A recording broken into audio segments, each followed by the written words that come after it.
مكة يا مكة يا حرما أشجانا نلت عزا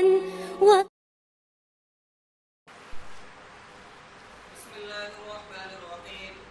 وعن عبد الله بن عمرو رضي الله تعالى عنه قال قال رسول الله صلى الله عليه وسلم الكبائر الإشراك بالله وحقوق الوالدين وقتل النفس واليمين الغموس. رواه البخاري. وفي رواية أنس وشهادة الزور بدل اليمين الغموس متفق عليه. حضرت عبداللہ بن عمر رضی اللہ تعالی عنہ سے روایت ہے، فرماتے ہیں کہ رسول اللہ صلی اللہ علیہ وسلم نے ارشاد فرمایا اللہ تعالیٰ کے ساتھ کسی کو شریک کرنا اور والدین کی نافرمانی کرنا اور کسی نفس کا قتل کرنا اور جھوٹی قسم کھانا کبیرہ گناہوں میں سے ہے۔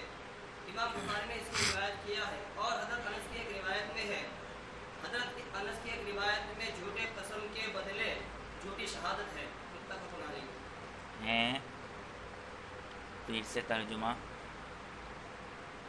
اور چلو حضرت انس کی نہیں وہ حضرت انس کی ایک روایت میں جھوٹی قسم کے بدلے جھوٹی شہادت ہے۔ الیمین الغموس کے معنی جھوٹی قسم، جھوٹی شہادت نہیں۔ شہادت الزور حضرت انس کی روایت میں شہادت زور کی بدلے میں یمین غموس ہے،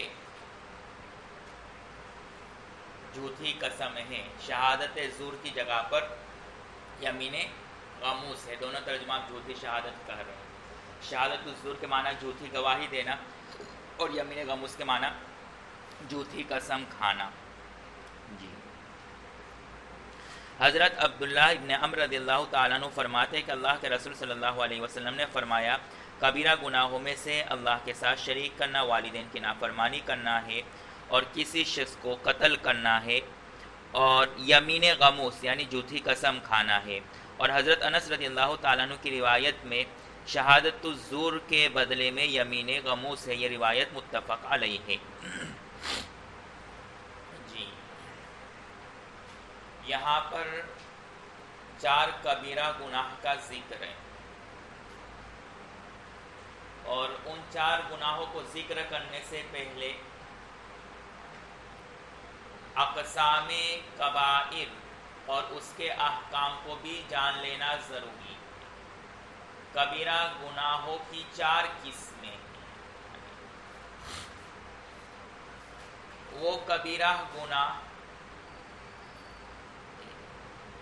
اقسام معاصی، معاف کیجیے گا، کبیرہ گناہ نہیں بلکہ اقسام معاصی کی 4 قسمیں ہیں۔ پہلی قسم وہ معاصی جو حسنات اور نیکیاں سے معاف ہو جاتے ہیں،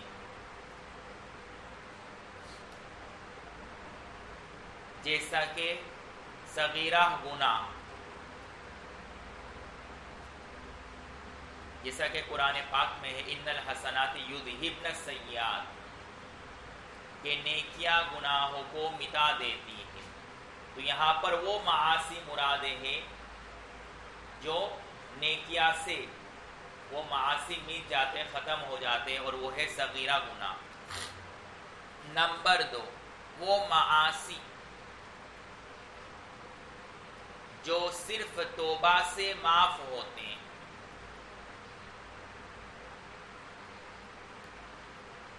جیسا کہ کبیرہ گناہ کفر و شرک۔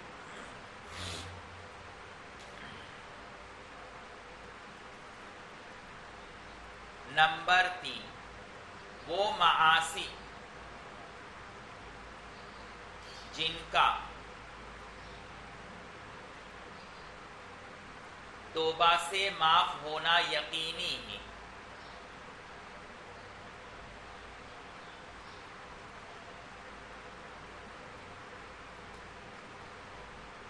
اور طاعات وہی نیکیاں عبادت، اور طاعات سے معاف ہونا یقینی نہیں ہے۔ وہ معاصی جن کا توبہ سے معاف ہونا یقینی ہے اور طاعات سے معاف ہونا یقینی نہیں ہے، جیسے حقوق اللہ،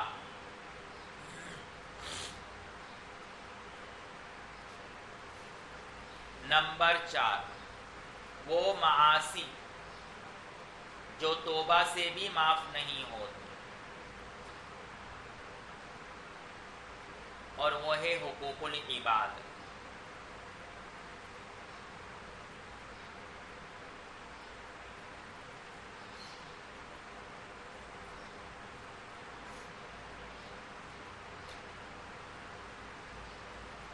لیکن پھر سوال ہوگا کہ حقوق العباد صرف توبہ سے معاف نہیں ہوتے ہیں، تو پھر وہ واقعہ جو آپ نے پڑھا ہے کہ ایک شخص نے 100 شخص کو قتل کیا تو اس کی توبہ قبول کر دی گئی، اور یہاں پر تو کہہ رہے ہیں کہ حقوق العباد یہ توبہ سے معاف نہیں ہوتے بلکہ صاحب حق سے معافی مانگنا ضروری ہے، تو اس کا کیا جواب ہوگا؟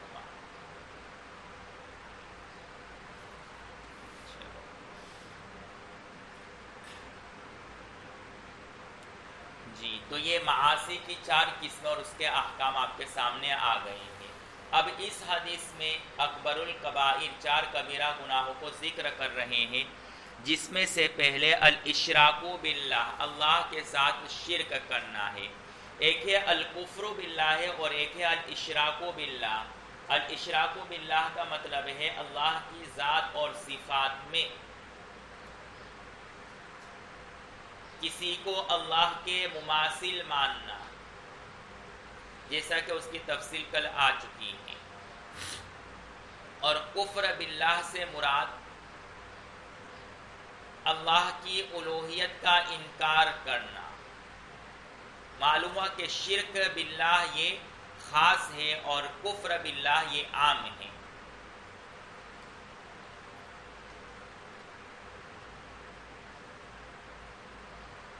کس طرح خاص ہے اور عام ہے کہ کفر میں خدا کا انکار ہوتا ہے، جبکہ شرک میں خدا کی الوہیت کا یقین ہوتا ہے،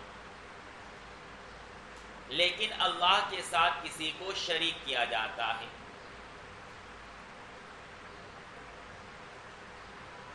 اب سوال یہ ہے کہ کفر باللہ عام ہے اور شرک باللہ خاص ہے، تو عام کو کیوں ذکر نہیں کیا، خاص کو ذکر کیا گیا؟ تو اس کا جواب یہ ہے کہ یہ اہل عرب چونکہ اکثر مشرکین تھے، اس وجہ سے جگہ جگہ پر احادیث میں شرک باللہ کا ذکر کیا گیا۔ اور دوسری وجہ یہ ہے کہ خاص کے ماتحت عام ضرور شامل ہوتا ہے، تو جب شرک باللہ کو کبائر میں اکبر الکبائر میں شمار کر لیا ہے تو کفر باللہ بھی اس کے زمرے میں اور ماتحت شامل ہو جائے گا۔ اب مطلب یہ ہوگا کہ جس طریقے سے اللہ کے ساتھ شرک کرنا اکبر الکبائر ہے، اسی طریقے سے اللہ کا انکار کرنا یہ بھی اکبر الکبائر۔ اسی وجہ سے ابن قیم رحمۃ اللہ علیہ نے فرمایا کہ شرک کی 2 قسمیں ہیں، شرک تعطیل اور شرک غیر تعطیل توئی کے ساتھ۔ شرک تعطیل یہ ہے کہ انسان اپنے آپ کو مالک اور مولا اور خدا سمجھنے لگے، انسان خود اپنے آپ کو خدا مولا سمجھنے لگے، جیسا کہ شرک فرعون کا اپنے آپ کو مولا اور خدا سمجھنا، یہ شرک تعطیل ہے۔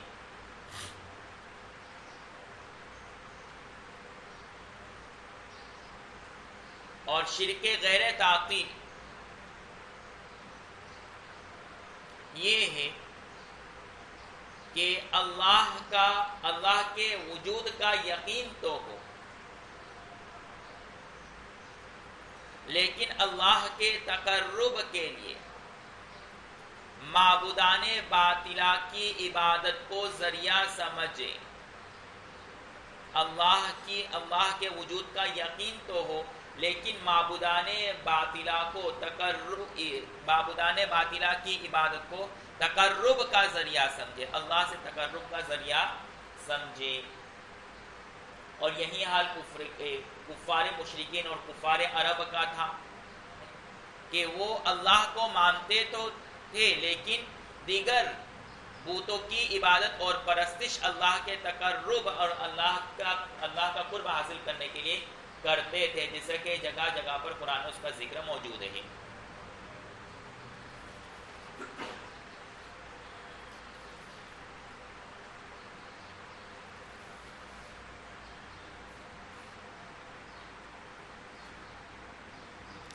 دوسرے نمبر پر کبیرہ گناہ میں حقوق الوالدین کو بیان کیا۔ حقوق یہ عقن سے ماخوذ ہے، جس کے معنی نافرمانی، ایسی نافرمانی جس کی وجہ سے ایذا پہنچے، تکلیف پہنچے۔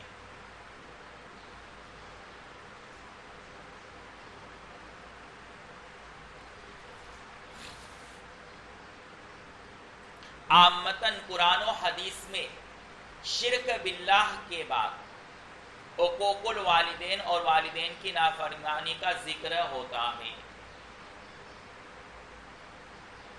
اس کی وجہ یہ ہے کہ شرک باللہ اور حقوق الوالدین میں مناسبت ہے اس طریقے پر کہ شرک باللہ میں سبب حقیقی یعنی اللہ کا انکار ہوتا، اور حقوق الوالدین میں سبب ظاہری کا انکار ہوتا ہے۔ شرک باللہ میں سبب حقیقی کا انکار ہوتا ہے، جبکہ حقوق الوالدین میں سبب ظاہر کا انکار ہوتا ہے، اس لیے کہ والدین انسان کے وجود کا ظاہری سبب ہے، تو ان کی نافرمانی کر کے گویا کہ وہ ان کے اس سبب ظاہری کا انکار کر رہا ہے۔ اور اللہ چونکہ حقیقی ذات ہے، اس انسان کو معدوم سے وجود بخشنے میں، تو شرک باللہ میں اس سبب حقیقی یعنی اللہ کی تخلیق کا انکار ہوتا ہے۔ تو خدا کی نافرمانی کر کے اور خدا کا انکار کر کے اللہ جو حقیقتاً تخلیق پر قادر ہے، جس نے انسان کو وجود بخشا ہے، اس کا انکار ہوتا ہے، اور والدین کی نافرمانی کر کے وہ حقیقت میں اور اصل میں اس سبب ظاہری کا انکار کرتا ہے، چونکہ والدین دنیا میں اس کے آنے کا سبب ظاہر ہے، ظاہری سبب اور ظاہری وجہ ہے۔ اس سے شریعت نے دونوں کو سختی سے منع فرمایا اور اس کے اوپر شدید وعید وارد ہوئی ہے۔ حقوق الوالدین، والدین کی نافرمانی کی حد کیا ہے؟ کیا اس کے لیے کوئی ضابطہ متعین ہے یا نہیں؟ تو اس سلسلے میں ابو محمد بن عبد السلام رحمۃ اللہ علیہ فرماتے ہیں کہ کن کن امور میں والدین کی نافرمانی مانی جائے گی اور کن میں نہیں، اس کے لیے کوئی مستقل ضابطہ نہیں ہے۔ البتہ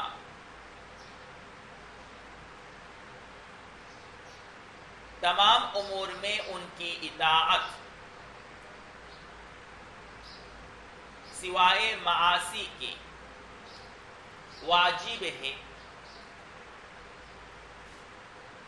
اور نہ انکار کرنا لازم ہے، اور نہ انکار کرنا لازم ہے، یعنی جب کسی امر کا حکم دے تو اس کو بجا لانا لازم ہے۔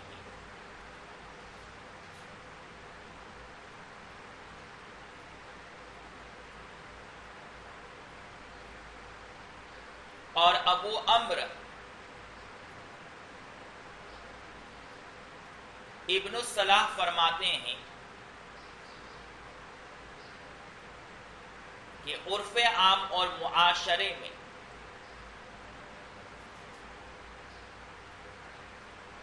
جن امور کو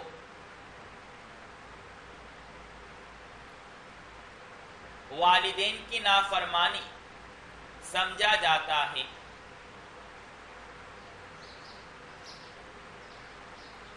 وہ حقوق الوالدین میں شامل ہیں،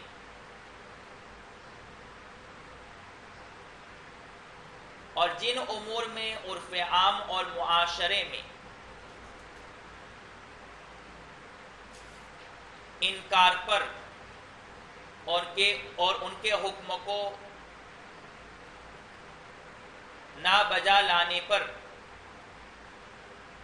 برا نہیں سمجھا جاتا ہو وہ حقوق الوالدین میں شامل نہیں ہیں۔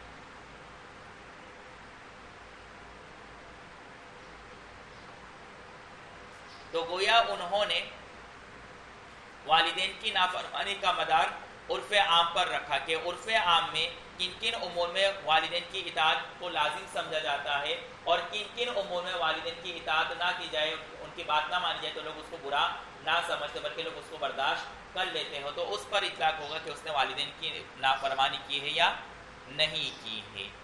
نہیں، جس سے ایک قاعدہ کلیہ نکلتا ہے کہ ہر وہ امر جس سے والدین کو ایذا اور تکلیف پہنچے وہ حقوق الوالدین میں شامل ہے۔ ہر وہ امر جس کی وجہ سے والدین کو ایذا اور تکلیف پہنچے وہ حقوق الوالدین اور والدین کی نافرمانی میں شامل ہے۔ تو عرف عام میں اور معاشرے میں ہر وہ امر جس کے کرنے سے والدین کو ایذا اور تکلیف پہنچے اس کو کہتے ہیں والدین کی نافرمانی اور حقوق الوالدین، اور اسی کو قرآن نے مجید میں فرمایا گیا وَلَا تَقُلْ لَهُمَا اُفٍّ کہ تم ان کو اف نہ کہو۔ یہاں پر کلمہ اف سے مراد کلمہ ایذا یعنی والدین کو کلمہ ایذا اور ہر وہ امر جو ان کو تکلیف پہنچائے ان سے اپنے آپ کو بچاؤ۔ پس اگر معاشرے میں اف کہنا ایذا میں شمار نہیں کیا جاتا ہے تو اب یہ حقوق الوالدین میں شامل نہیں ہوگا۔ بس اگر کسی کے ماں باپ نے آپ کو کہا کہ فلاں کام کر دو اور آپ نے یہ کہہ دیا اف، لیکن معاشرے میں اس کو ایذائے والدین نہیں سمجھا جاتا اور والدین کو اسے تکلیف ہی نہیں پہنچتی ہے تو پھر یہ حقوق الوالدین میں شامل نہیں ہوگا۔ ہاں، چھوٹے بچے جب کچھ کہتے کہ یہ کام کر لو تو وہ تھکے ہو یا من نہیں ہوتا تو اف اف اس طرح کے الفاظ بول دیتے ہیں اور والدین سمجھتے ہیں کہ یہ تھکا ہوا ہے یا اس کا من نہیں، لیکن اس کو برا نہیں سمجھا جاتا معاشرے میں۔ ہمارے معاشرے میں اف، آپ کے وہاں کی بات معلوم نہیں لیکن میں اپنے یہاں کی بات کر رہا ہوں کہ ہمارے یہاں عام طور پر جب کچھ کہہ دے تو اف اس طرح بولتے ہیں، لیکن اس کو برا نہیں سمجھا جاتا۔ آپ کے وہاں معلوم نہیں۔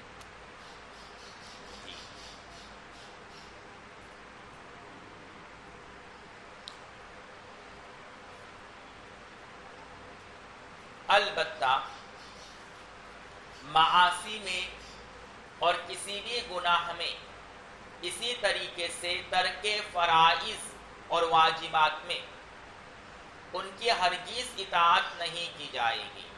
بس اگر والدین کسی فرض یا واجب کو چھوڑنے کا حکم دے تو یہ جائز نہیں ہے۔ مثلا فرض نماز کا وقت جا رہا ہے اور والدین اپنی خدمت اور کام کاج کے لیے آپ کو بلا لے تو پہلے فرض کو ادا کرے، بعد میں ان کی خدمت کریں۔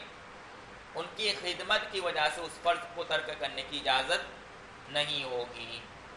مثلا فجر کی نماز کا وقت ختم ہونے آیا، 10-15 منٹ باقی ہے اور امی نے کہا کہ دودھ لے آؤ، اب دودھ لینے جائیں گے تو فجر کی نماز چلی جائے گی، تو اب ان کی اطاعت واجب اور فرض نہیں۔ ان کو کہا جائے کہ پہلے میں نماز پڑھ لیتا ہوں پھر آپ کا کام کر لیتا ہوں مہذب انداز میں، لیکن پھر بھی وہ اس بات پر مصر رہے کہ نہیں نماز کو چھوڑ دو اور دودھ لے آؤ تو آپ ان کی اطاعت نہیں کریں گے۔ یہ مطلب ہے فرض اور ترک فرض اور واجبات میں ان کی اطاعت نہیں کی جائے گی، اور سنتوں میں ان کی اطاعت کی جائے گی، یعنی ترک سنت میں تو اگر کبھی کبھار ترک سنت کا حکم دے دے اور ان کی خدمت کرنے کی وجہ سے کبھی کبھار سنت چھوٹ جاتا ہو تو کوئی حرج کی بات نہیں ہے، لیکن عادت بنا لے تو پھر ان کی اطاعت نہیں کی جائے گی۔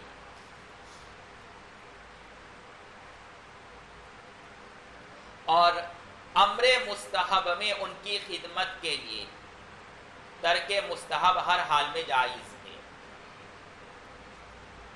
جیسا کہ آپ نے بیشتری سمال میں پڑھا کہ نفل نماز پڑھ رہے ہیں، تو اب نفل نماز پڑھ رہے اور وہ اپنی خدمت کے لیے کام کے لیے بلائے تو نماز کو توڑنا جائز ہے، اور بسا اوقات لازم بھی ہو جاتا اگر ان کی جان خطرے میں ہو، اور ترک نہ کرنے کی وجہ سے گناہ ہوگا۔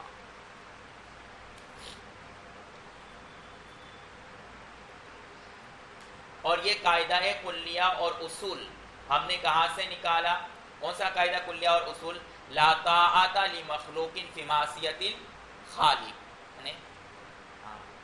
کہ خالق کی نافرمانی میں کسی مخلوق کی یہاں تک کہ والدین کی بھی اطاعت نہیں کی جائے گی۔ قرآن پاک میں ہے کیا ہے؟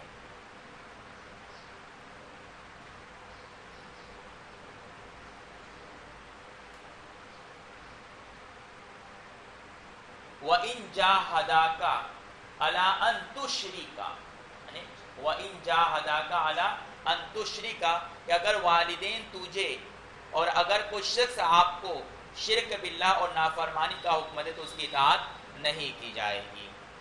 اگر آپ کو کوئی مجبور کر رہا ہے اور یہ کہہ رہا حکم دے رہا ہے کہ اللہ کے ساتھ شرک کرو، نافرمانی کرو، تو اس کی اطاعت نہیں کی جائے، تو اس سے ایک قاعدہ کلیہ نکلا کہ شرک اسی طرح دیگر معاصی میں کسی بھی مخلوق کی اطاعت نہیں ہوگی۔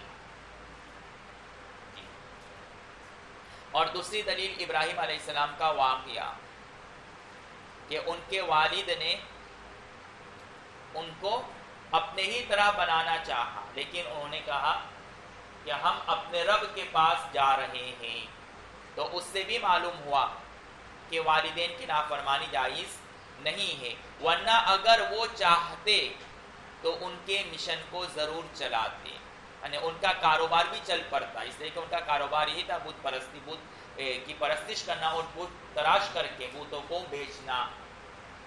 اس سے ایک اور بات معلوم ہوئی کہ اگر اب کا پیشہ اور کاروبار ناجائز اور حرام ہو تو اولاد کو بھی اس پیشہ اور کاروبار کو آگے چلانے کی اجازت نہیں ہے، اس کو چھوڑنا پڑے گا، جیسا کہ ابراہیم علیہ السلام نے اس کو چھوڑ دیا تھا۔ اور یہ بات اس سے واضح کر دی گئی کہ عامتاً اولاد اب کے وارث ہوتے ہیں پیشہ میں، عموماً باپ اگر مولوی ہے تو بیٹا بھی عامتاً مولوی ہوتا ہے، ڈاکٹر ہے تو بیٹا بھی عامتاً ڈاکٹر ہی بنتا ہے۔ یہ ایک اصول اور ضابطہ چل پڑا ہے کہ عموماً اولاد اپنے ابوین کے وارث ہوتے ہیں پیشہ میں، مال میں تو ہے ہی لیکن پیشہ میں بھی عامتاً ایسا ہوتا ہے، اگرچہ آج کی دنیا نے یہ باور کرانے کی کوشش کی ہے کہ اپنے بچوں کو جو پیشہ پسند ہو، جو ہنر پسند ہو، اسی میں اس فیلڈ میں اس کو ڈال دیا جائے، چاہے حرام کا ہی کیوں نہ ہو۔ یہ گانا گانے کا شوق ہے تو اس میں اس کو ڈال دو، سکھاتے نہیں یہ سب آج کل اسکولوں میں۔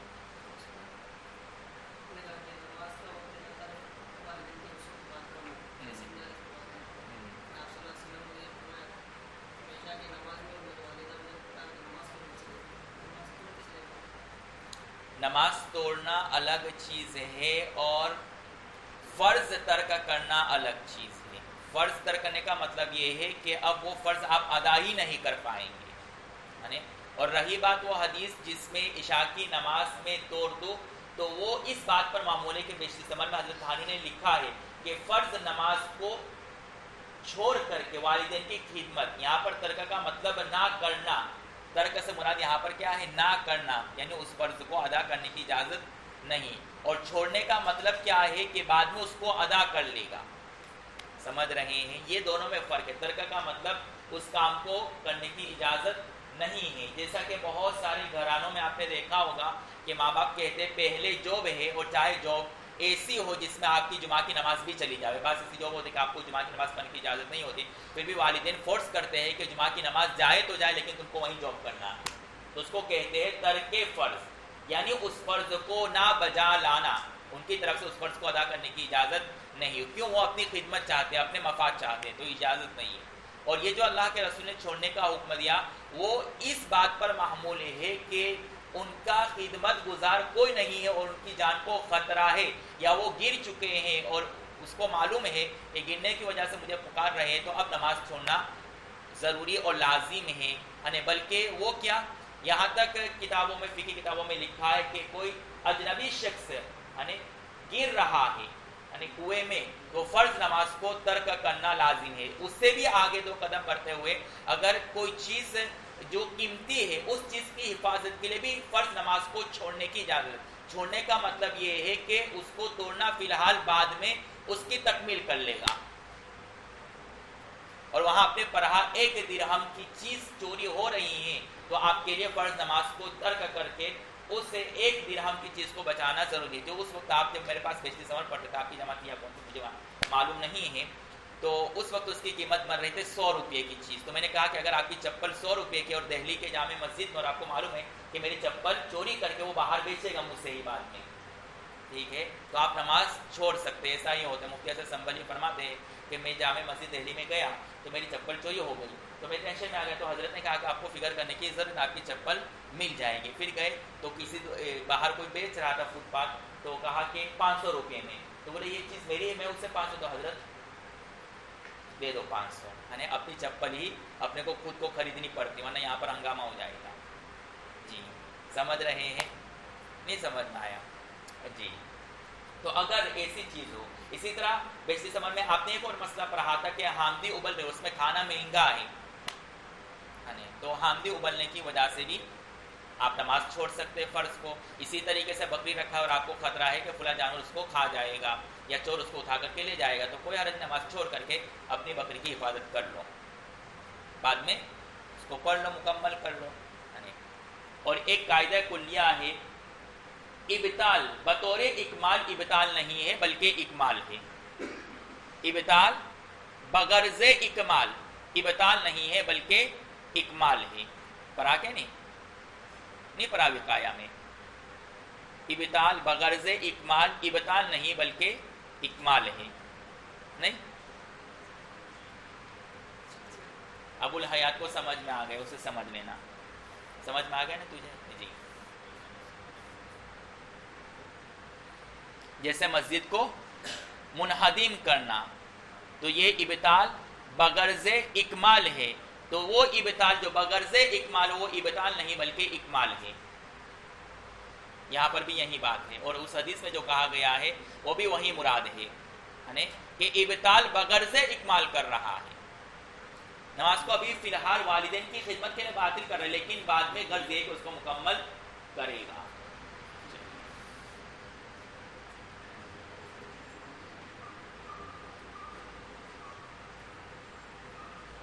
یہ میرا اپنا ذاتی ایجاد کردہ اصول اور ضابطہ ہے، ٹھیک ہے؟ یہ الفاظ شاید آپ کو کسی شرح میں نہیں ملیں گے، میں نے خود اپنی طرف سے فیڈ کر کے اس طرح بنا دیا ہے، واللہ عالم بالصواب۔ الفاظ میرے ہیں لیکن وہ قاعدہ کلیہ کتابوں سے مترشح ہے، جی اپنے جیب سے نہیں بیان کیا میں نے یہ قاعدہ۔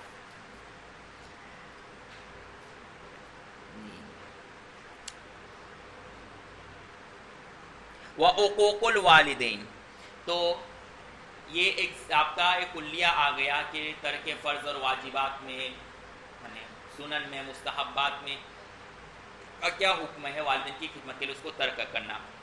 پھر ایک اور بحث چلتی ہے کہ والدین میں ہر ایک دوسرے کے خلاف حکم دے آپ کو کرنے کا، مثلا امی نے کہا کہ بازار جاؤ اور ابا نے کہا کہ دکان جاؤ، اور ایک ہی وقت میں، تو اب کیا کریں گے؟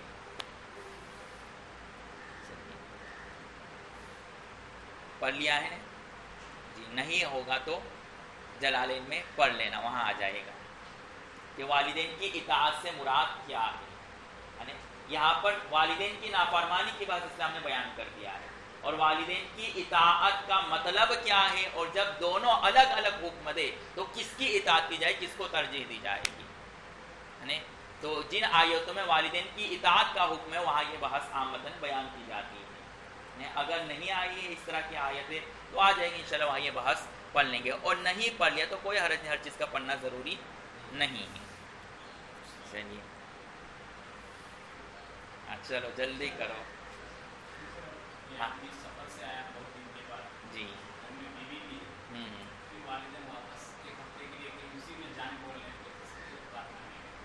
یعنی بات کو گھما پھرا کر کے کہہ رہا ہے، سمجھ میں آیا؟ ہاں، جب والدین کے درمیان جو تضاد اس کا حکم معلوم ہو جائے گا تو یہ بھی حکم بدل جائے گا، معلوم ہو جائے گا۔ بس اس نے شخصیت تو ایک ہی ہے، بس اس کے لبادے کو بدل دیا ہے، لباس کو، اور کچھ نہیں ہے. سمجھ رہے ہیں؟ یہ بھی ایک کمال کی چیز ہوتی ہے جو سب کے اندر موجود نہیں ہوتا ہے. جیسا واقعہ میں نے مفتی تقی صاحب کا نہیں سنایا، سائل نے کہ آپ کس سے پہلے ملنا چاہیں گے جنت میں، تو جواب نہیں دے رہے تھے، تو سوال کو بدل کر کے وہ جواب نکال دیا. بیچارے بھولے آدمی تھے، وہ ویسے بھی بھولے ہی ہیں ماشاءاللہ حضرت والے. وقتل النفسی، 2 کبیرہ گناہ ہو گئے، اشراک باللہ، والدین کی نافرمانی اور قتل نفس. والدین کی نافرمانی کے لیے صرف اتنا ہی کہہ دینا کافی ہے کہ یہ اتنا بڑا جرم ہے اور اتنا اکبر الکبائر ہے کہ اللہ تبارک و تعالی موت سے پہلے ایسے شخص کو کلمہ نصیب نہیں فرماتے ہیں. جیسا کہ آپ نے فضائل اعمال اور دیگر کتابوں میں یہ پڑھا ہے کہ صحابی کو کلمہ نصیب نہیں ہو رہا ہے، تو پوچھا گیا کیوں، تو بولے والدہ ناراض ہے. اس واقعے سے یہ بات مترشح ہوتی ہے کہ والدین کی نافرمانی اتنا جرم عظیم ہے کہ اللہ تبارک و تعالیٰ اس سے ایمان کی نعمت کو چھین لیتے ہیں. اور جیسا کہ میں نے کہا کہ کچھ معاصی ایسے جن کی سزا دنیا میں ملتی ہے، ان معاصی میں سے ایک گناہ والدین کی نافرمانی جس کی سزا دنیا میں مل جاتی ہے اس شکل میں کہ اللہ تعالیٰ اس کو آخری وقت میں کلمہ سے محروم کر دیتے ہیں. ٹھیک ہے، ہر گناہ کی ایک سزا ہے، اس کی سزا تو آخرت میں ملے گی یا دنیا میں، لیکن کچھ گناہ ایسے ہیں کہ اس کی سزا دنیا میں اور آخرت میں دونوں جہاں میں ملے گی. اس میں سے والدین کی نافرمانی ہے. اسی طریقے سے میں نے روح المعانی کے حوالے سے آپ کو حضرت یوسف علیہ السلام کا واقعہ سنایا تھا کہ اللہ تعالیٰ نے کہا کہ جب والدین آئے تھے تو تم کو ان کے استقبال کے لیے کھڑا ہونا چاہیے تھا، لیکن وہ تمہارے استقبال کے لیے کھڑے اور تمہارے در پر آئے اور تمہارے قریب آئے تو تم نے ان کے ساتھ سوء ادبی کیا اور بے ادبی کی، جس کا انجام یہ ہوا کہ ہم تم سے ایمان نبوت کی جو شان ہے، تمہارے خاندان میں جو نبوت کا سلسلہ چلے آ رہا ہے اس کو چھین لیں گے. آج سے اب تمہارے خاندان میں کوئی نبی پیدا نہیں ہوگا. ٹھیک ہے جی. اس لیے اپنے آپ کو والدین کی نافرمانی ان کے دل کو تکلیف پہنچانے سے بچا لے وے. اور امور جب مستحب میں ان کی اطاعت کرنا لازم ہے تو وہ امور جو مباح جائز ہے اس میں تو بدرجہ اولا ان کی اطاعت ہے. اور اگر وہ فرائض کا حکم دے، اب تک تو حکم کس کا تھا؟ ترک فرض میں، اس میں تو اطاعت، لیکن فرائض کا حکم تو بدرجہ اولا اس میں اطاعت ہوگی. جب مباح میں ہے فرض اور مستحب میں فرض اور ضروری ان کی اطاعت، تو امور مباح میں بدرجہ اولا 2 گنا اس کی اطاعت ہے. یا اگر ماں باپ کہتے ہیں فرض نماز پر نہیں پڑھیں گے تو آپ کو اس کا گناہ ہوگا، وہ بھی نافرمانی میں شامل ہے، وہ بھی نافرمانی میں شامل ہے. اس لیے اپنے آپ کو والدین کی نافرمانی سے ضرور بچائیں. وقتل النفسی، اور آپ نے جو سوال کیا اس کا ایک اشارہ کر دیتا ہوں کہ والدین کو ہمیشہ خوش رکھنا چاہیے، اس وجہ سے کہ والدین کا بدل نہیں بیوی کا بدل ہے. ایک بیوی چلی گئی تو دوسری آ سکتی ہے، لیکن یہ والدین چلے گئے تو وہ کبھی آ ہی نہیں سکتے، ان کا کوئی بدل ہے ہی نہیں پوری دنیا میں.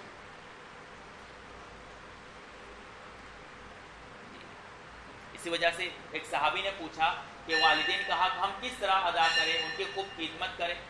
تو اللہ کے رسول نے کہا کہ زندگی بھر تم ان کی خدمت کرو، لیکن وہ ماں جس کو تم کو 9 مہینے میں پیٹ میں پالا اس کی وجہ سے جو تکلیف ہے، اس تکلیف کا حق تم پوری زندگی خدمت کر کے بھی ادا نہیں کر سکتے. اور نفس کو قتل کرنا اور یمین غموس. قتل نفس میں حقیقی اور حکمی قتل دونوں شامل ہیں، جس کی تفصیل ماقبل میں نے بتلا دیا تھا کہ دوا کے ذریعے سے قتل کرنا کسی کو، یا اس کو جھوٹی گواہی دلوا کر کے پھانسی دلوا دینا، یا کسی اور سے اس کا قتل کروا دینا، یہ سب قتل نفس میں شامل ہے. ماقبل میں اس کی تفصیل آ گئی تھی. اسی طرح استمناء بالیت وغیرہ وغیرہ یہ بھی قتل نفس میں شامل ہے.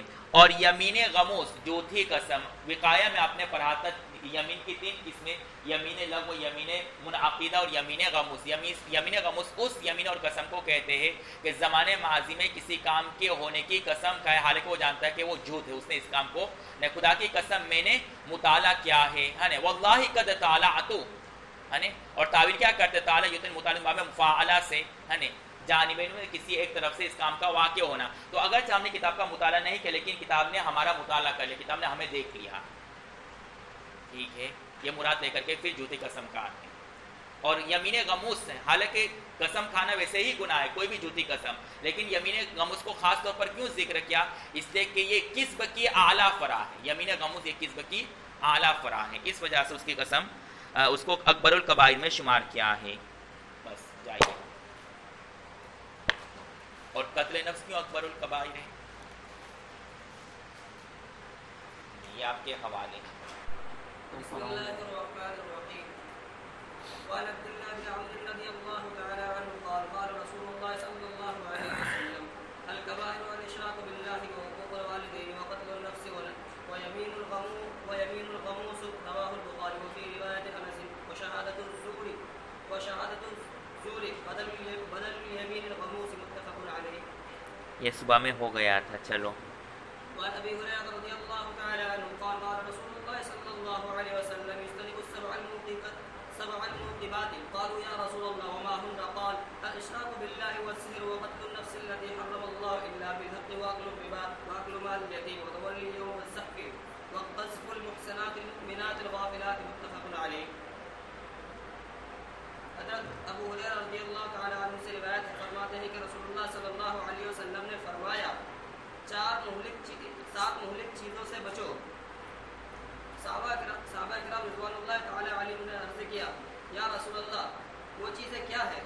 آپ صلی اللہ علیہ وسلم نے فرمایا اللہ کے ساتھ کسی کو شریک کرنا اور جادو کرنا اور کسی نفس کو جس کو اللہ نے حرام کیا ہے قتل کرنا مگر حق کے ساتھ، اور سود کھانا اور یتیموں کا مال کھانا اور میدان جہاد میں پیٹ پھیر کر بھاگنا اور پاک دامن مومن بے خبر عورتوں پر تہمت لگانا متفق علیہ۔ جی، حضرت ابو ہریرہ رضی اللہ تعالیٰ عنہ سے مروی ہے کہ وہ فرماتے کہ اللہ کے رسول صلی اللہ علیہ وسلم نے فرمایا 7 ہلاک کرنے والی چیزوں سے بچو۔ صحابہ نے فرمایا اے اللہ کے رسول وہ چیزیں کیا ہے؟ اللہ کے رسول صلی اللہ علیہ وسلم نے فرمایا شرک باللہ، جادو کرنا، کسی شخص کو قتل کرنا جس کے خون کو اللہ نے حرام قرار دیا ہے مگر حق طریقے سے قتل کرنا، سود کھانا، مال یتیم کھانا، میدان کارزار سے پیٹ پھیر کر کے بھاگنا اور پاک دامن بے خبر مومنہ عورتوں پر زنا کی تہمت لگانا۔ جی، اس حدیث میں 7 کبیرہ گناہ کا ذکر ہے۔ اول شرک باللہ، اس کی تفسیر آ چکی ہے۔ دوسرے نمبر پر ہے سحر بمعنی جادو، جس کو انگریزی زبان میں کہتے ہیں بلیک میجک۔ جی، بلیک میجک۔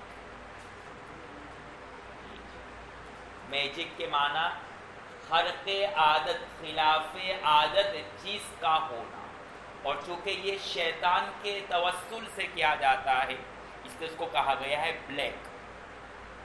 ٹھیک ہے، بلیک میجک۔ اور اس کے اوپر بلیک میجک پر کئی فلمیں بھی بنی ہیں، جیسا کہ ہیری پوٹر، بہت مشہور کہانی ہے، اور ابھی یہاں پر آئی ہے۔ ہمارے زمانے میں جب ہم 6-7 سال کے تھے تب سے ہم اس ملک میں اس چیز کو دیکھتے تھے۔ باقاعدہ بلیک میجک کا ایک دن منایا جاتا ہے باہر ملکوں میں۔ اس کو کیا بولتے ہیں؟ کچھ اچھا ہی بولتے ہیں اس دن کو۔ معلوم ہے تم لوگوں کو؟ کون سی دنیا میں رہتے ہیں؟ اس دن میں بچوں کو جادوگروں کا کپڑا پہنایا جاتا ہے، پورے محلوں کو جادو نگری بنایا جاتا ہے، اور اس دن صرف اسی فلمیں، ایسے ہی فلمیں دکھائی جائے، بلیک میجک والی فلمیں پورے دن یہ چلے گا، اور سب دوسرے کے گھروں میں جائیں گے ٹافی چاکلیٹ لینے کے لیے اس دن کی خوشی کو منانے میں۔ تو سحر غیروں میں، خاص طور پر یہود میں کثرت سے پایا جاتا ہے۔ بلیک میجک کے وہ بہت زیادہ ماہر ہوتے ہیں۔ اسی طریقے سے ساؤتھ افریقہ میں جو کالے ہوتے ہیں وہ بھی بلیک میجک کے بہت ماہر ہوتے ہیں۔ ٹھیک ہے، تو سحر، جادو، بلیک میجک۔ سحر سین ہا را، کے مادے سے ماخوذ ہے، اور جس لفظ میں یہ 3 مادے ہو، سین ہارا کا مادہ ہو جس لفظ میں، اس کے اندر خفا اور پوشیدگی کا معنی پایا جاتا ہے۔ سحر کے معنی خفا اور پوشیدگی، اسی وجہ سے صبح کے وقت کو سحر اور سحری کہتے ہیں، اس لیے کہ اس میں روشنی مخفی ہوتی ہے، اس لیے صبح کے وقت کو سحر اور سحری کہتے ہیں۔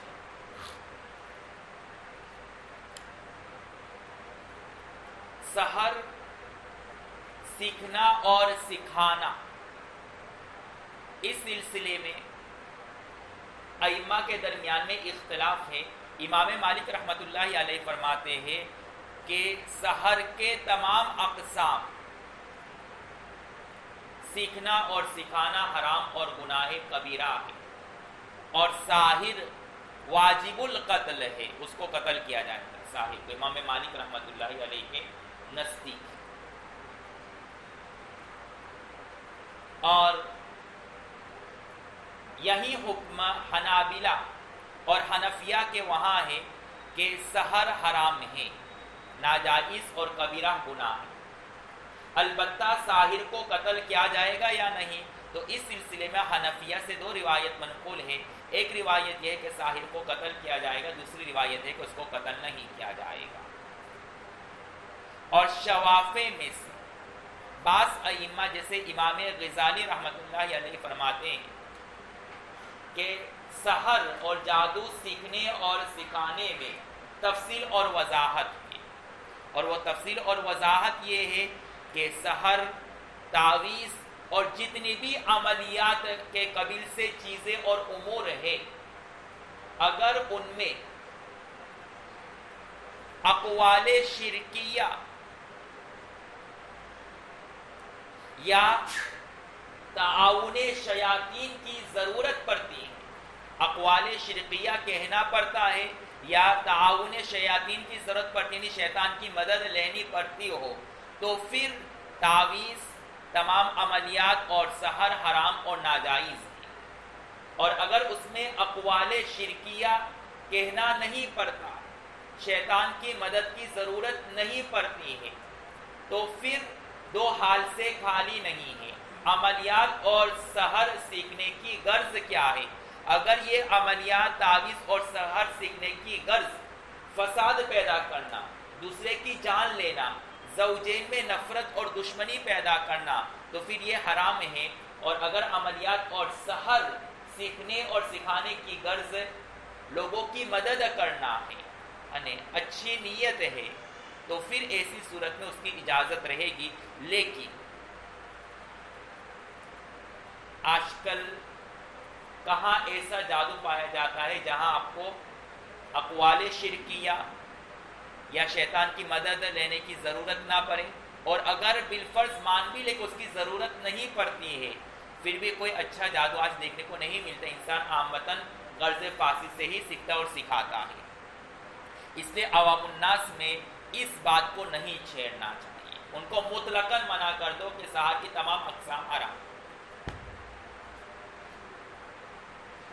ٹھیک ہے جی، یہ ان مسائل میں سے ہے جہاں کتمان علم کا گناہ نہیں ہوتا، جیسا کہ ماقبل میں کتمان علم کی تفصیل آ چکی ہے۔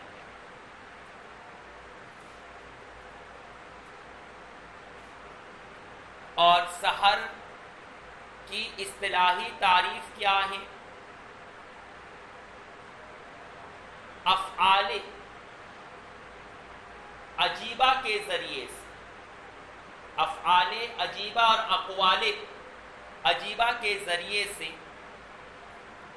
عجیب و غریب واقعات کا وجود میں آنا،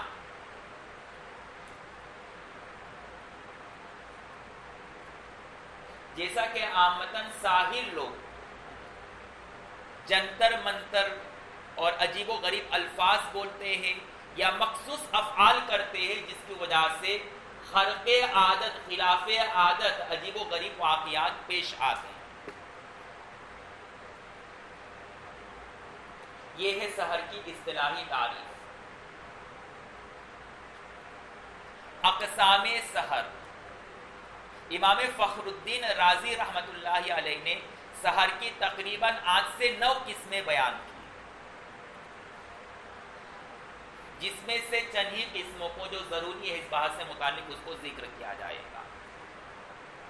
سحر کی پہلی قسم سحر الکلدانیین والکشدانیین، سحر الکلدانیین والکشدانیین، چھوٹی کاف کے ساتھ چھوٹے کاف لکھنا ہے، سحر الکلدانیین والکشدانیین۔ کلدانی اور کشدانی یہ دو فرقے گزرے ہیں جو ستارہ پرست تھے، سیارہ سبعہ کی پرستش کرتے تھے اور وہ مانتے تھے کہ یہ سیارہ سبعہ کی روح اور ان کی طاقت ہماری طرف متوجہ ہوتی ہے، جس کی وجہ سے ہم خرق عادت اور خلاف عادت چیزوں پر قادر ہیں۔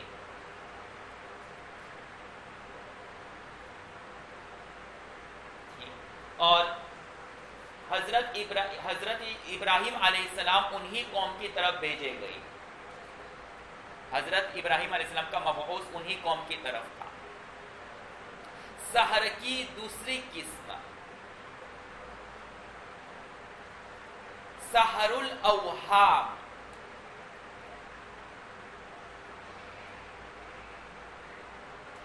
اپنی قوت خیالی پر اتنی قدرت اور اتنی قوت حاصل کرے کہ وہ جو خیال کرتا ہے وہی ہو جاتا ہے۔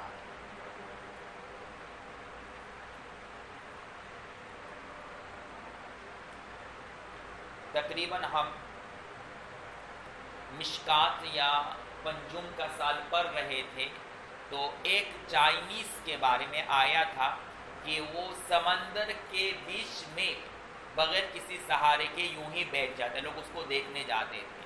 تو یہ سحر الاوہام تھا، اس نے اپنے قوت خیالی کو اتنا مضبوط بنایا کہ وہ جو سوچتا ہے وہی ہوتا ہے، جس کو آپ راہب کہہ سکتے ہیں۔ آدمی تنہائی میں اتنا زیادہ سوچے، کسی چیز میں تفکر کرے کہ وہ اپنے باطن کو بالکل ہوا کی طرح باریک اور لطیف کر دے اور ہوا اڑنے میں قادر ہو جاوے، سمندر کے اوپر چلنے پر قادر ہو جاوے۔ یہ ایک مخصوص ٹیکنیک ہوتی ہے جو ہر ایک کو حاصل نہیں ہوتا ہے، اس کے لیے مستقل آپ کو مجاہدہ کرنا پڑتا ہے۔ ٹھیک ہے جی۔ اسی طریقے سے وہ مذہب جو بدھ ہے، یہ ایک انسان تھا، ٹھیک ہے، گوتم کر کے، وہ جنگلات میں پہاڑوں میں گوشہ نشینی اور تنہائی اختیار کر کے اپنی قوت خیالی پر قدرت حاصل کر لی، جس کی وجہ سے اسے خلاف عادت خرق عادت چیزیں صادر ہوئی اور لوگوں نے اس کو بھگوان مان لیا۔ بدھ مذہب سنا ہے نا، بدھ مذہب چائنا میں جی، ان کا خدا کون ہے؟ گوتم جی۔ اس کی بہت لمبی داستان، ابھی وقت نہیں ہے ورنہ سناتا۔ تو وہی ہوتا ہے، ایک مستقل ٹیکنیک ہوتی ہے، ہر ایک یہ کر سکتا ہے، لیکن اس کے لیے بہت مجاہدہ کرنا پڑتا ہے۔ انسان کو اپنی تمام خواہشات، کھانے پینے، جماع، یہ بہت ساری چیزوں سے پرہیز کرنا پڑتا ہے، پھر آدمی اس مقام پر پہنچ جاتا ہے جی۔ اس کو کہتے سحر الاوہام۔ اور ایک ہے سحر شعب بازی، سحر شعب بازی،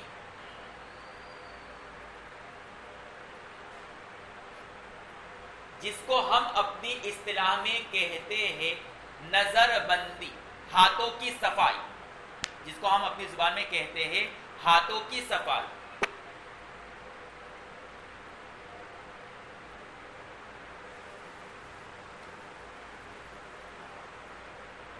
ہاتھ بند کر دیا تو اس میں سے پیسے نکلے، مچھلی نکل رہا ہے، پرندہ نکل رہا ہے، تو یہ ہاتھوں کی صفائی ہے، اسی کو کہتے ہیں سحر شعب بازی۔ ٹھیک ہے، اس میں بھی آپ کو مسلسل مجاہدہ کرنا پڑتا ہے ہاتھوں کی صفائی کے لیے، یعنی یہ حقیقت میں لوگوں کو بیوقوف بنانا ہوتا ہے، اس میں کچھ خاص ٹیکنیک نہیں ہوتی ہے، کوئی خاص طاقت نہیں استعمال کرنی پڑتی ہے، بس ہاتھوں کی صفائی اور ٹیکنیک سے انسان معدوم کو وجود بخشتا ہے اور وجود کو معدوم کر دیتا ہے۔ اور ایک ہے سحر تعاون بالشیاطین، شیاطین کی مدد لے کر کے اور مختلف طریقوں سے اس کو خوش کر کے خلاف امور اور خرق عادت چیزوں پر قادر ہو جانا.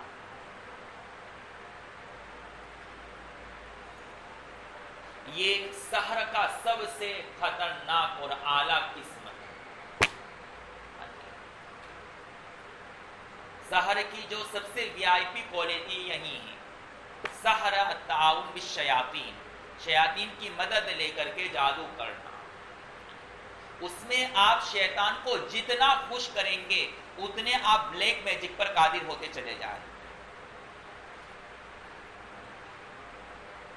یہاں تک کہ آپ اتنی قدرت حاصل کر سکتے ہیں کہ چیزوں کی حقیقت بدل سکتے ہیں. انسان کو آپ گدھا یا بکری یا جانور بنا سکتے ہیں، لیکن اس کے لیے آپ کو حد درجے تک گرنا پڑے گا. آپ کو خبیث سے اخبث الخبائث بننا پڑے گا. اس اونچے مقام پر پہنچنے کے لیے آپ کو ایمان تو کھونا ہی کھونا ہے، لیکن ساتھ ساتھ میں ایمان ختم کر لینے کے بعد اپنے آپ کو آخری درجے تک گرا دینا ہے. سب سے جتنا بھی بڑا گناہ آپ کریں گے اتنا شیطان خوش ہوگا. اور اس میں زیادہ تر عامتاً جو اونچے قسم کے جادوگر ہوتے ہیں، شیطان کو خوش کرنے کا پہلا مرحلہ متوسط اور ادنا درجے رہی تھی کہ وہ فرما رہے تھے کہ 7 گناہ ہلاک کرنے والے، اس میں سے شرک باللہ کا ذکر ہو چکا ہے. دوسرے نمبر پر سحر یعنی خوارق عادت، خلاف عادت جو امور پیش آتے ہیں اس کی تقریباً 7 سے 6 قسمیں ہیں، لیکن ان تمام قسموں کو یہاں پر بیان کرنا مقصود نہیں ہے، بلکہ ضروری چیزیں بیان کر دیا جاتا ہے. کہ آپ نے دیکھا ہوگا کہ کفار اور فاسق بھی خلاف عادت اور خرق عادت چیزیں ظاہر کرتے ہیں. تو کیا یہ من جانب اللہ ہوتا ہے یا نہیں؟ تو اس میں 3 طرح ہے، ایک ہے معجزہ، ایک ہے کرامت اور ایک ہے استدراج. اگر کسی نبی سے قبل النبوہ خلاف عادت، خرق عادت امور ظاہر ہو تو یہ معجزہ کے اس ارحاس کہلاتا ہے قبل النبوہ، جیسے نبی پر سایہ کا ہونا نبوت سے پہلے. اور نبوت کے بعد اگر نبی سے خرق اور خلاف عادت امور ثابت ہو تو اس کو کہتے ہیں معجزہ، اور یہ من جانب اللہ ہوتا ہے اپنے نبوت کی تائید کے لیے. اور اگر خلاف عادت، خرق عادت امور کسی نیک اور دیندار شخص سے ظاہر ہو تو اس کو کہتے ہیں کرامت. یہ بھی من جانب اللہ ہوتا ہے اس ولی کی تعاون اور تائید اور مدد کے لیے، اور یہ اللہ کی طرف سے ایک نعمت ہوتا ہے، ایک انعام ہوتا ہے. اور اگر خلاف عادت اور خرق عادت امور کسی فاسق، فاجر اور کافر سے ظاہر ہو تو اس کو کہتے ہیں استدراج، ڈھیل. یعنی اللہ ہی کی طرف سے ہوتا ہے، یہ قوت اللہ ہی کی طرف سے ملتی ہے، لیکن ایک ڈھیل ہوتا ہے اور بعد میں اس کو ذلیل کرنا مقصود ہوتا ہے، اس سے وہ ذلیل ہوتا ہے اور خار ہوتا ہے.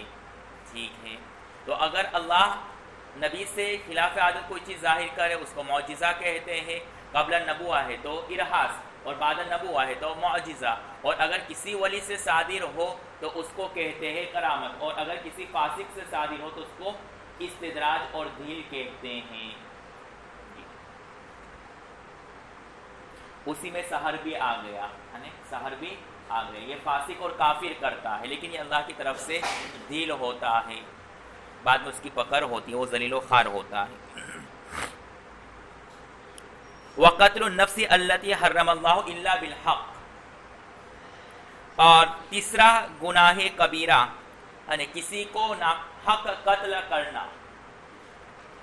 ناحق قتل کرنا یہ کبیرہ گناہ میں سے کیوں ہے؟ اس وجہ سے کہ اس میں اصل الاصول تخلیق الہی کا جو اصل الاصول یعنی عبادت ہے اس کی پامالی ہے۔ اسی وجہ سے بعض مشائخ نے کہا ہے کہ جو گناہ شرک کا ہے وہی گناہ کسی کو ناحق قتل کرنے کا، یعنی دونوں گناہ برابر ہیں۔ کیوں؟ اس لیے کہ شرک باللہ اور اللہ کے ساتھ شرک کر کے آپ نے ماقبل میں پڑھا کہ کیوں اللہ تعالیٰ کی طرف سے اس کا کوئی معافی نہیں، جرم عظیم اور کبیرہ گناہ ہے، اس وجہ سے کہ وہ اصل الاصول کی پامالی کرتا ہے، یعنی عبادت الہی اصل الاصول ہے تو اس کی پامالی ہوتی ہے اس میں، اس وجہ سے شرک باللہ کو اکبر الکبائر کہا ہے۔ تو قتل نفس میں بھی اصل الاصول یعنی عبادت الہی کا فقدان ہے، دوسرے کو قتل کر کے اس سامنے والے مقتول کو آپ اللہ کی عبادت سے محروم کرتے ہیں، اس وجہ سے قتل نفس اور شرک باللہ دونوں اکبر الکبائر ہے اور دونوں کا گناہ برابر ہے۔ سمجھ میں آ گئی بات؟ جی۔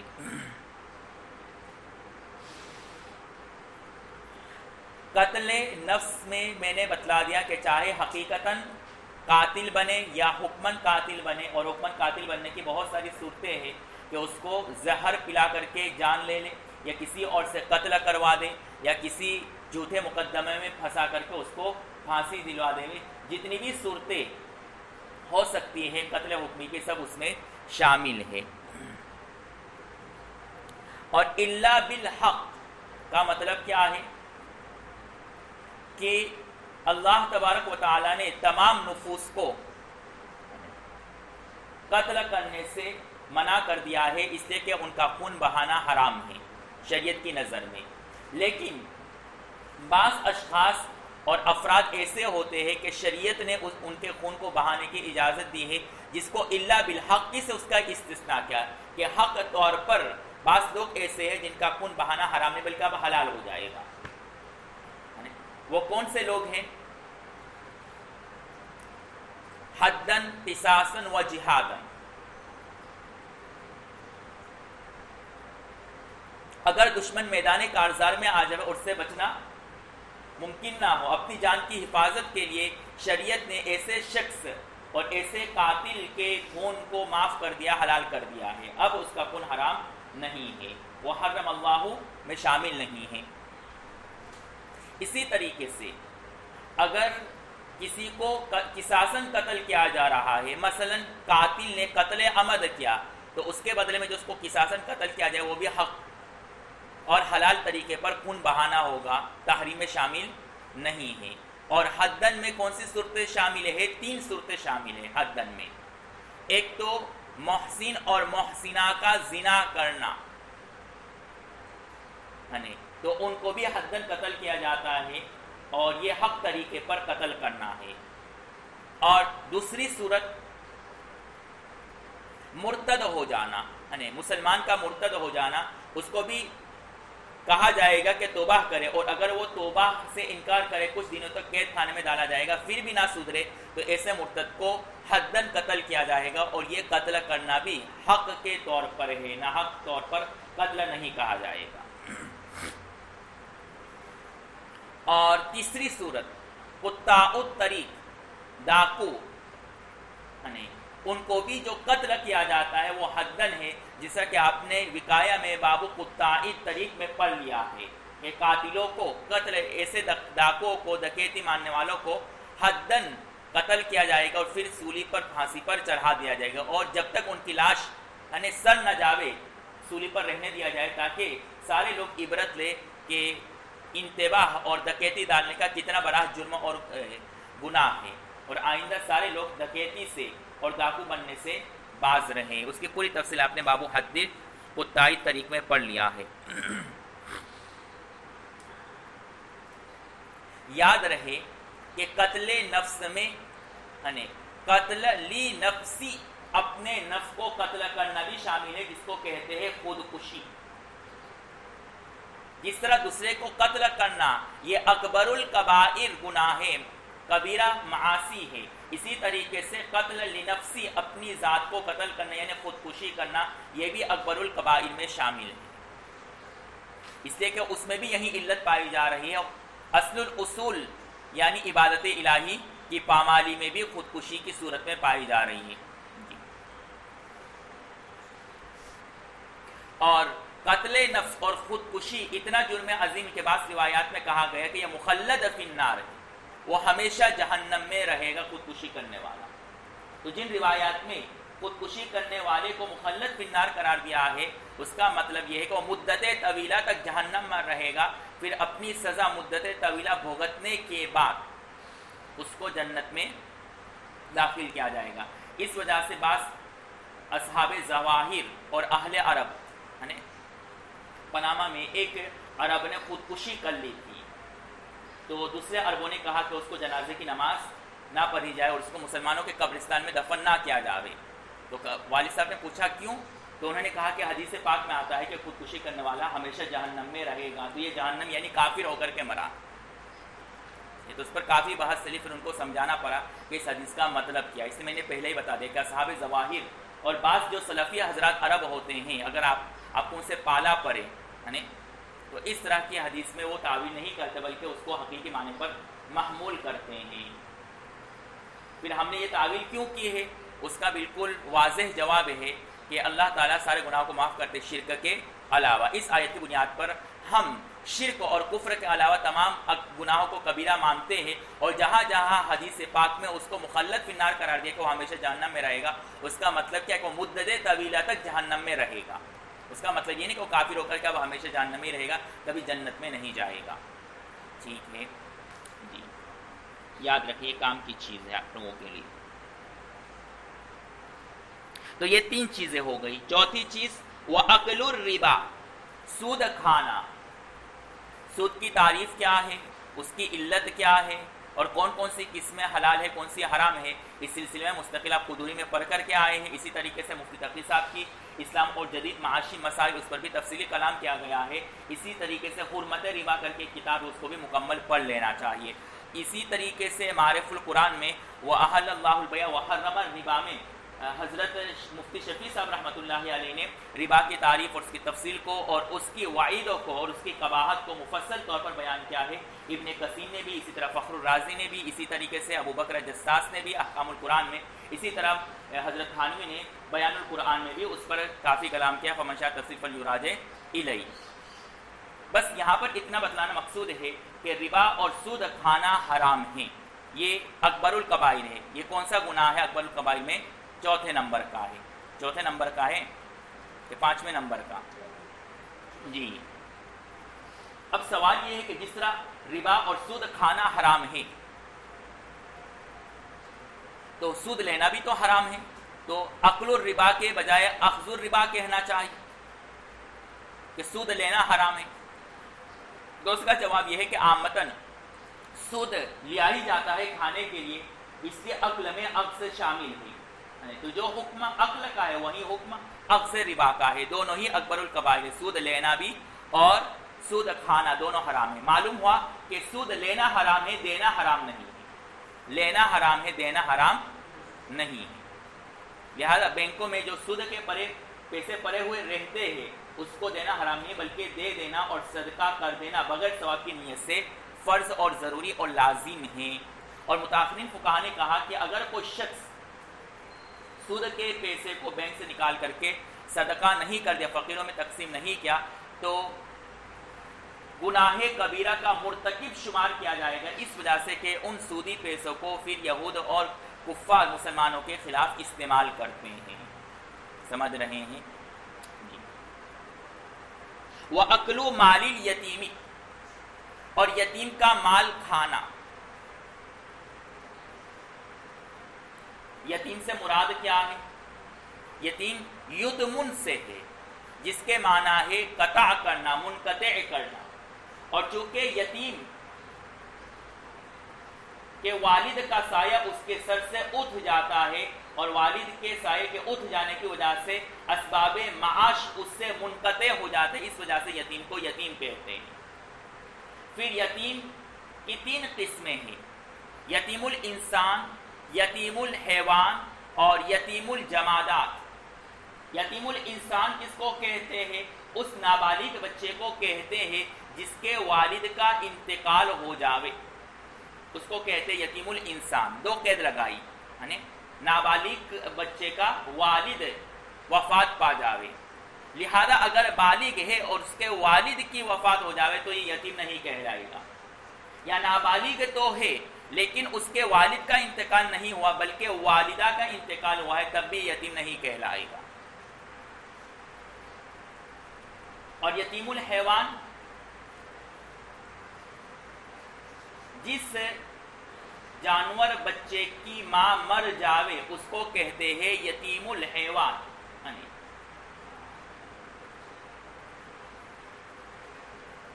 دیکھیے انسانوں میں یتیم کا اطلاق مذکر کے مرنے پر ہوتا ہے، جبکہ حیوان میں مؤنث یعنی اس کی ماں کے مرنے پر یتیم کا اطلاق ہوگا۔ اس کی وجہ کیا ہے کہ اصل نسل چلتی ہے عورت سے، اس وجہ سے بچے کی نسبت ماں کی طرف ہوتی ہے، لیکن انسانوں میں نسل اگرچہ ماں سے چلتی ہے لیکن مرد قوام ہے، جیسا کہ قرآن میں کہا گیا الرجال قوامون علی النساء، تو اسے قوامیت کی بنیاد پر نسبت باپ کی طرف اور مذکر کی طرف انسانوں میں ہوتا ہے، اور پھر آخرت میں میدان حشر میں اور جنت میں انسانوں کی نسبت ماں کی طرف کر دی جائے گی۔ تو دنیا میں صرف اس کے مقام کو برقرار رکھنے کے لیے اس کی نسبت کس کی طرف کر دی گئی ہے؟ باپ کی طرف، لیکن اس دوسری دنیا میں اللہ تبارک و تعالی اپنی اولاد کی نسبت اور پہچان کس سے کروائیں گے؟ ماں سے، اس لیے کہ ماں کی زیادہ محنت ہے بچے کو پیدا کرنے میں باپ کے مقابلے میں۔ اسی وجہ سے حدیث پاک میں 3 مرتبہ ماں کے حق کو کہا گیا ہے، اس لیے کہ ماں 3 تکلیفیں برداشت کرتی ہے، انہی 3 تکلیفوں کی طرف برداشت جو کرتی ہے ان 3 تکلیفوں کی طرف اشارہ کرنے کے لیے اللہ کے رسول نے 3 مرتبہ ماں کا ذکر کیا۔ اس سے معلوم ہوا کہ ماں کا حق 2 گنا ہے باپ کے مقابلے، لیکن کن چیزوں میں اس کی تفصیل والدین کی اطاعت کی جو آیت ہے وہاں پڑھ لینا۔ مال یتیم مطلقاً کھانا حرام ہے یا اس میں کچھ صورتیں جائز ہے، تو یتیم کے مال کو ہر صورت میں کھانا ناجائز اور حرام ہے، الا یہ کہ جو اس کا ضامن، اس کا جو ذمہ دار اور ولی ہے وہ اس کی خدمت کرتا ہے، تو خدمت کے عوض میں، اپنی خدمت کے عوض میں کچھ مال لے سکتا ہے، لیکن خدمت جتنی کہ اس سے زائد لے گا تو پھر وہ حرام و ناجائز ہے، اور بہتر یہ ہے کہ خدمت للہ کرے۔ جی، اور مزید یتیم کے فضائل آپ جلد ثانی مشکات میں پڑھ لیں گے، بلکہ پڑھ لیا ہوگا، غالباً نہیں پڑھا ہے۔ جی،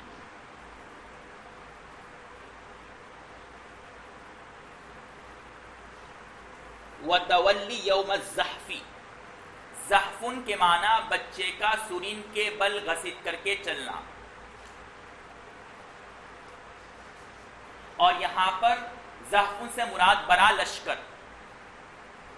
اور چونکہ بڑا لشکر کثرت رجال کی بنیاد پر اس کی چال اور رفتار آہستہ ہو جاتی ہے، اس لیے اس کو زحف سے کہتے ہیں۔ جس طرح بچہ اپنے سرین کے بل گھسیٹ کر کے آہستہ آہستہ چلتا ہے، تو وہ لشکر جس میں ازدحام ہو، بھیڑ بھاڑ ہو، اس کی چال اور رفتار بھی آہستہ ہو جاتی ہے، اس اعتبار سے مناسبت ہے۔ اور یہاں پر یوم الزحف سے مراد لشکر کا میدان کارزار میں پہنچنا، تو جب لوگ میدان کارزار میں پہنچ جاوے اس وقت پیٹ پھیر کر کے بھاگنا، یہ بھی اکبر الکبائر ہے۔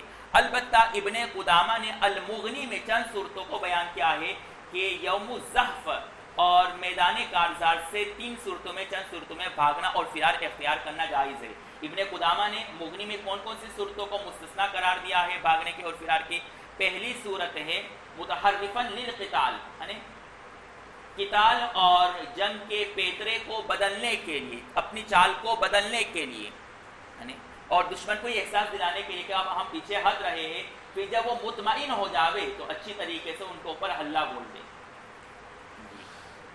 متحیزا للقتال، یہ دوسری صورت ہے، یعنی اپنے ساتھی کو تعاون اور مدد کے لیے بلا رہے ہیں، تو اس وقت بھی آپ میدان کارزار کو چھوڑ کر کے پیچھے جا سکتے ہیں۔ اور تیسری صورت یہ بیان کی ہے کہ جب دشمنوں کا اور مد مقابل کا لشکر 2 گنا ہو، اس وقت بھی میدان کارزار کو چھوڑ کر کے جایا جا سکتا ہے. لیکن کفار اور مد مقابل کا لشکر 2 گنا ہو، اس کی تفصیل کیا، اس کا مطلب کیا ہے، اس میں مشائخ اور محدثین نے بہت طویل کلام کیا ہے جو یہاں پر وقت نہیں ہے. کتاب الجہاد ہے، اس ساتھ پڑھ لیا ہے، نہیں پڑھا؟ جی وہاں ساری صورتیں آ جائیں گی، جہاد اصغر، اکبر، جہاد دفاعی، جہاد اقدامی، یعنی اپنے وطن کے لیے جان دے دینا، اعلاء کلمت اللہ کے لیے جان دے دینا، اسی طریقے سے قومی فسادات میں جان دے دینا، یہ ساری چیزیں جہاد میں شامل ہے. یعنی پوری تفصیل وہاں پڑھ لیں گے آپ انشاءاللہ. وَقَذْفُ الْمُحْسِنَاتِ الْمُؤْمِنَاتِ الْغَافِلَاتِ، اور بے خبر محسنہ مؤمنہ عورتوں پر زنا کی تہمت لگانا. یہ 2 قید محسنہ اور مؤمنہ یہ احترازی ہے، اور الغافلات یہ قید اتفاقی ہے. اس لیے کہ آپ نے وقایہ میں پڑھا کہ اگر کسی کافرہ عورت پر زنا کی تہمت لگائے تو اس کے اوپر حد قذف نہیں ہے، قاضی پر حد قذف نہیں ہے. اسی طریقے سے اگر کسی مومنہ پر تہمت لگے لیکن محسنہ نہیں بلکہ غیر محسنہ ہو چکی، غیر محسنہ کی بہت ساری صورتیں بیان کی، جیسے کہ وہ بچے کو لے آئے اور اس کے باپ کا علم نہ ہو. ایک صورت بیان کی ہے وہاں صاحب وقایہ نے، عورت حاملہ ہو، پریگننٹ ہو اور اس کے باپ کا کوئی عطا پتہ نہیں، تو اب یہ محسنہ نہیں رہے بلکہ غیر محسنہ ہو گئے. تو ایسی عورت پر اگر کوئی زنا کی تہمت لگے تو قاضی پر یعنی حد قذف جاری نہیں کیا جائے گا. اور الغافلات کے معنی بے خبر. بے خبر کا مطلب یہ ہے کہ وہ دنیا کے احوال اور دنیا کے پیترے سے بالکل ناواقف ہو، جس کو آپ سیدھے سادے زبان میں کہہ سکتے ہیں بھولی عورت.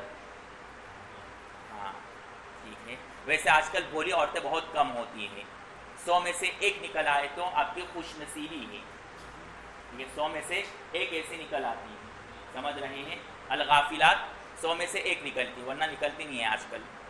جی اس لیے میں اپنے گھر والے کی جتنی بری مائیں ہیں اور جتنے اپنی میری امی ہے وغیرہ ہیں ان کو کہتا ہوں کہ تم سب آخری پیس ہو، اب ایسی پیس بازار میں ملنا بند، اس کے اوپر بین لگ چکی ہے نا.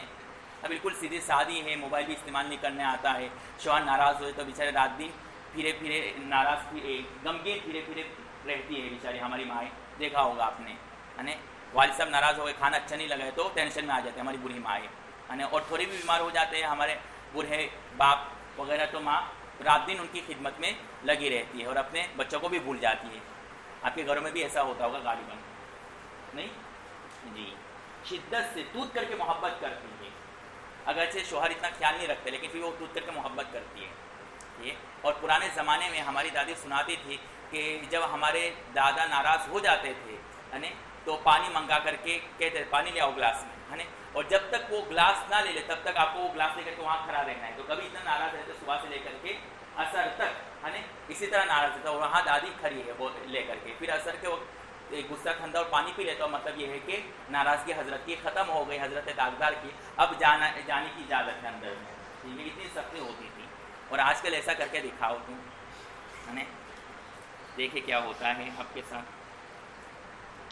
جی تو الغافلات ہے نا، یہ اس صفت کو خاص طور پر قرآن میں بھی اسی طریقے سے یہاں پر ہائی لائٹ کیا گیا ہے. اس کی سب سے بڑی وجہ یہ ہے کہ عورت کے اندر بھولے پن کی صفت کا ہونا یہ بہت اچھی بات ہے اور کمال کی چیز ہے، وصف عظیم ہے. اگر کسی عورت کے اندر یہ وصف پایا جا رہا ہو تو ایسی عورت کو کبھی دھتکارنا نہیں چاہیے بلکہ اسے ضرور نکاح کر لینا چاہیے فوراً. ٹھیک ہے، لیکن عامتاً قبل نکاح سبھی غافلات ہی لگتی ہیں، پھر بعد نکاح پتہ چل جاتے کہ وہ غافلات نہیں ہیں، الغفالات ہیں. جی وَأَنْهُ قال رسول اللہ صلی اللہ علیہ وسلم لا یزنی الزانی حین یزنی. چلو ترجمہ کرو. بسم اللہ الرحمن الرحیم.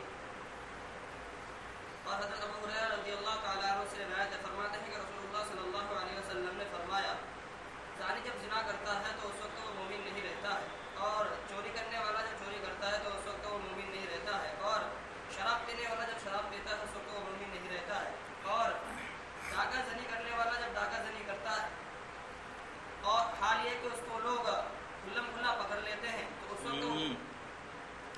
یرفع الناس الیہ فیہما ابصارہم. یرفع کے معنی اٹھنا، الناس لوگ، ابصارہم اپنی نظروں کو، لوگ اپنی نظروں کو اٹھا رہے ہو اور وہ ان کے روکنے پر قادر نہ ہو. ٹھیک ہے، لوگ اپنی نظر کو اٹھا رہے ہیں، یعنی ان کو دیکھ رہے ہیں لوگ، لیکن روکنے پر قادر نہیں ہے. جی چلو. تو اس وقت وہ مومن نہیں رہتا ہے. اور تم میں سے کوئی خیانت کرنے والا جب خیانت کرتا ہے تو اس وقت وہ مومن نہیں رہتا ہے. بس تم بچو اس سے. جی یہ حضرت ابو ہریرہ رضی اللہ تعالیٰ عنہ ہی کی روایت ہے، اسی وجہ سے عنہ کی ضمیر کا مرجع ہے. حضرت ابو ہریرہ رضی اللہ تعالیٰ عنہ فرماتے ہیں کہ زنا کرنے والا زنا مسلمان اور مومن نہیں رہتا جب زنا کرتا ہے. اسی طریقے سے چوری کرنے والا جب چوری کرتا ہے وہ مومن نہیں رہتا ہے. یہ دوسری چیز. تیسری چیز بیان کی کہ شراب پینے والا جب شراب پیتا ہے وہ مومن نہیں رہتا ہے. اسی طریقے سے ڈاکو جب ڈکیتی ڈالتا ہے لوگ اس کو افسوس کی نظر سے دیکھ رہے اور وہ اس کو روک نہیں پا رہے تو اس وقت بھی وہ ڈاکو مومن نہیں رہتا ہے. اسی طریقے سے خیانت کرنے والا جب خیانت کرتا ہے وہ مومن نہیں رہتا ہے. مذکورہ حدیث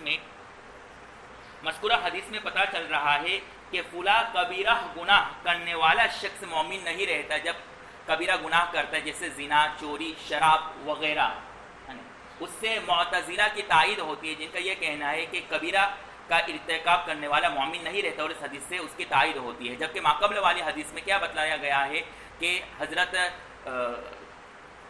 ابو ذر رضی اللہ تعالیٰ عنہ کی روایت ماقبل میں ہے کہ وَإِن زَنَا وَإِن سَرَقَ، اگرچہ وہ زنا کرے اور چوری کرے تب بھی وہ مسلمان رہتا ہے. پھر اللہ کے رسول سے انہوں نے بار بار سوال کیا کہ واقعتاً وہ مسلمان رہتا ہے. اللہ کے رسول نے کہا کہ اگرچہ تجھے کتنا بھی ناگوار گزرے لیکن وہ مومن ہی رہے گا اور جنت میں جائے گا. تو ان روایات میں تضاد ہے. تو اس کا جواب یہ ہے کہ جن روایات میں زنا کرنے والے اور چوری کرنے والے اور کبیرہ گناہ کرنے والے کو کہا کہ وہ مومن ہے تو واقعتاً وہ مومن ہی رہتا ہے، لیکن جب ان گناہوں کو کرتا ہے اس وقت وہ کامل مومن نہیں رہتا بلکہ اس کا کمال ایمان ختم ہو جاتا ہے. یا بعض حضرات نے کہا ہے کہ اس کا نور ایمان ختم ہو جاتا ہے، اس میں یعنی ایمان تو باقی رہتا ہے لیکن ایمان کا جو نور ہے ان مذکورہ کبائر کے ارتکاب کے وقت وہ نور ختم ہو جاتا ہے.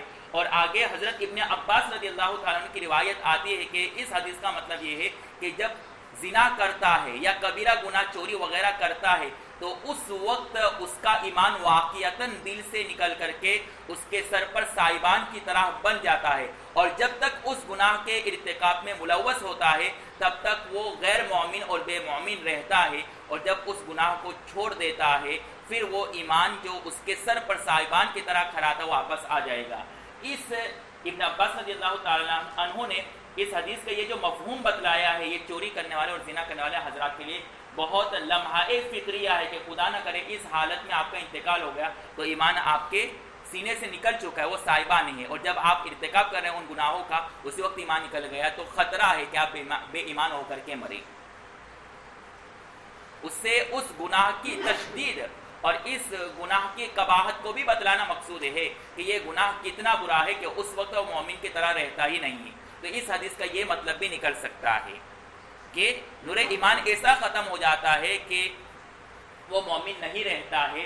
اور بعض حضرات محدثین نے اس کا مطلب یہ بیان کیا ہے کہ جب وہ فلاں مذکورہ گناہ کرتا ہے تو وہ مقتضائے ایمان کے خلاف کرتے، اس لیے شریعت میں اور حدیث میں کہا گیا ہے کہ وہ مومن نہیں رہتا ہے. جیسا کہ کوئی بہت بڑا عالم ہو لیکن وہ خلاف شریعت کوئی کام کرے یا کوئی ایسا مسئلہ بیان کرے جو بالکل عام اور واضح ہو، جس سے کہ یہاں پر مسجد حاضرہ میں ایک مفتی صاحب نے بیان کیا کہ زکوٰۃ کافر کو دینا جائز، لہذا جو کورونا وائرس کی بیماری میں ملوث ہے ان کافروں کو آپ زکوٰۃ دے سکتے، صدقۃ الفطر بھی دے سکتے ہیں. اور یہ مفتی صاحب ہے، کیا ہے مفتی صاحب، حالانکہ یہ مسئلہ بالکل واضح آپ نے پڑھا ہے کہ صدقہ واجبہ اور صدقہ مفروضہ جیسے زکوٰۃ وغیرہ وہ کافروں کو نہیں دے سکتے، اس کا مستحق صرف کون ہے؟ ہاں. تو اب دیکھیں اس نے مقتضائے شریعت اور خلاف کے شریعت مسئلہ بیان کیا ہے تو آپ کہیں یہ مفتی ہے جاہل ہے، تو لوگ اس کو کیا کہیں گے؟ یہ مفتی نہیں بلکہ جاہل ہے.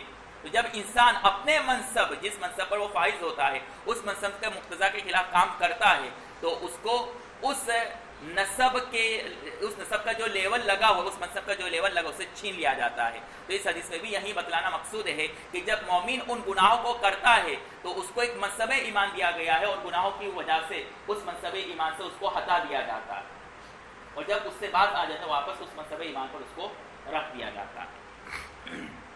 تقریباً 9 سے 8 اقوال اس حدیث کی تعویل میں بتلایا گیا ہے، لیکن جو اہم چیزیں تھیں وہ میں نے بیان کر دیا کہ یہاں پر نور ایمان کی نفی مقصود ہے، یا کمال ایمان کی نفی مقصود ہے، یا یہ بتلانا مقصود ہے کہ اس نے مقتضی ایمان کے خلاف کام کیا۔ یہ ہرگز بتلانا مقصود نہیں کہ ان کبیرہ گناہوں کو کرنے کی وجہ سے زانی کافر ہو جاتا ہے، یا پھر سارق کافر ہو جاتا ہے، یا ڈاکو کافر ہو جاتا ہے، اس کا ہرگز یہ مطلب نہیں ہے۔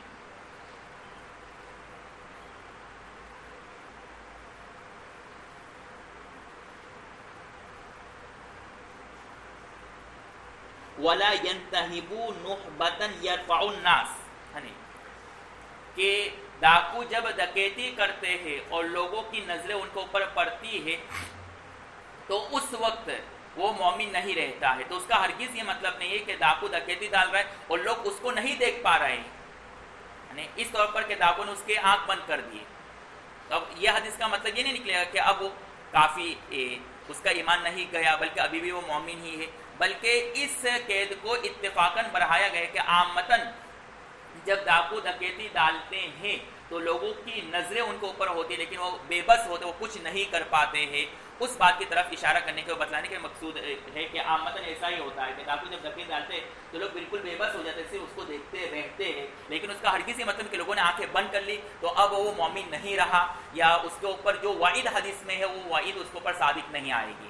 یاد اگر کسی ڈاکو نے یہ حدیث پڑھ لی ہو اور اس کا یہ مطلب سمجھے تو کہ سب اپنی آنکھوں بند کر لو، ہے نا، اس لیے کہ اگر آپ مجھے نہیں دیکھوں گے تو اس وعید کا میں مستحق نہیں ہوں گا، یہ مطلب نہیں حدیث کا، یہ قید اتفاق احترازی نہیں ہے۔ جی معلوم کہ فن حدیث بھی ایک مستقل فن ہے، اس کی باریکیوں کو سمجھنا نہایت ہی ضروری، ورنہ اگر اس کے ظاہری معنی کو دیکھ لے اور کوئی ڈاکو اس طرح سوچ لے تو کیا ہوگا، یعنی امت کا بیڑا غرق ہو جائے گا۔ لا یغلو، غلہ یغلو کے معنی مال غنیمت میں خیانت کرنا، لیکن یہاں پر مطلق خیانت مراد ہے، لہذا جب مومن خیانت کرتا ہے تو اس وقت بھی وہ کامل مومن نہیں رہتا، اس کا نور ایمان نکل جاتا ہے۔